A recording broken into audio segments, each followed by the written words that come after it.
High বন্ধুরা, how are you? দীপকে এখন চান করাবো, তার জন্য প্রথমে ওর হাত মোজাটা খুলে দিয়েছি। এবার ওর পায়ের মুজোগুলো খুলে দেবো। দেখি, সুন্দর করে গরম জল করেছি, গরম জল করিয়েছি, এবার চান করাবো। দীপ, সোয়েটারটা খুলে দাও।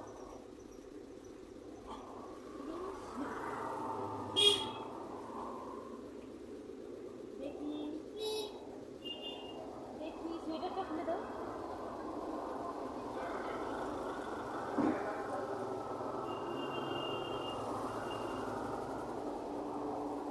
বন্ধুদের হাই করে দাও। ঠিক,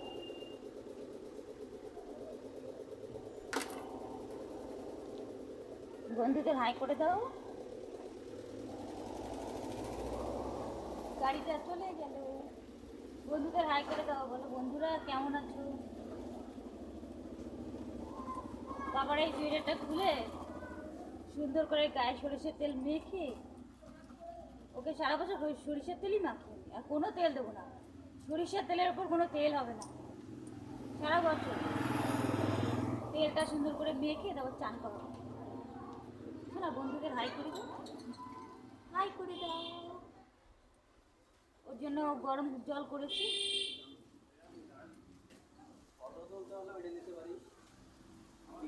একটু পরে তেল মাখাবো, তেল মাখিয়ে চান করাবো।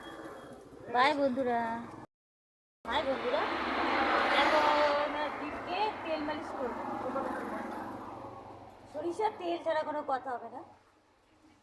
শীতকাল মানে আমার সরিষার তেল। দেখি বাবা,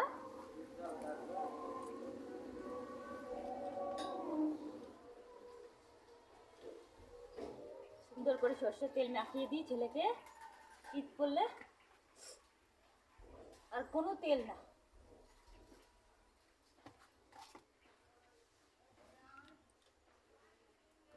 দুটো পা দেখি, দীপ হাত দেখি, হাত দেখি। তেল দিলে আগে মাথায় দিতে হয়, মাথার থেকে তখন নামাইতে হয়, না রোগ সারে নাকি? সবসময় তেল মাথায় দিতে হয়।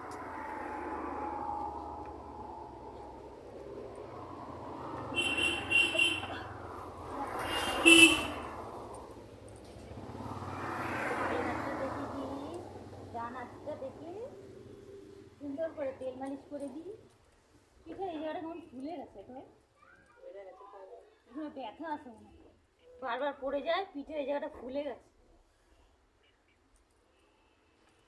ব্যথা এখানে। কি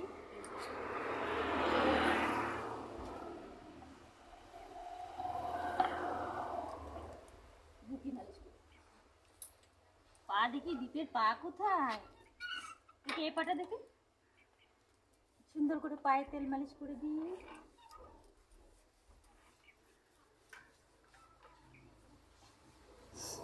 ও পাটা দেখি, ডান পাটা দেখি তোমার। সুন্দর করে তেল মালিশ করে দিই। আমার দীপ সুন্দর করে স্নান করবে গরম জল দিয়ে, না সুন্দর করে স্নান করবে।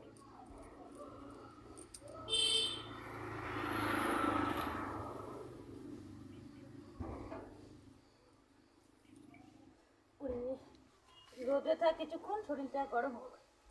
তেল মালিশ করার সাথে সাথে স্নান করাতে নেই, একটু সরিষার তেল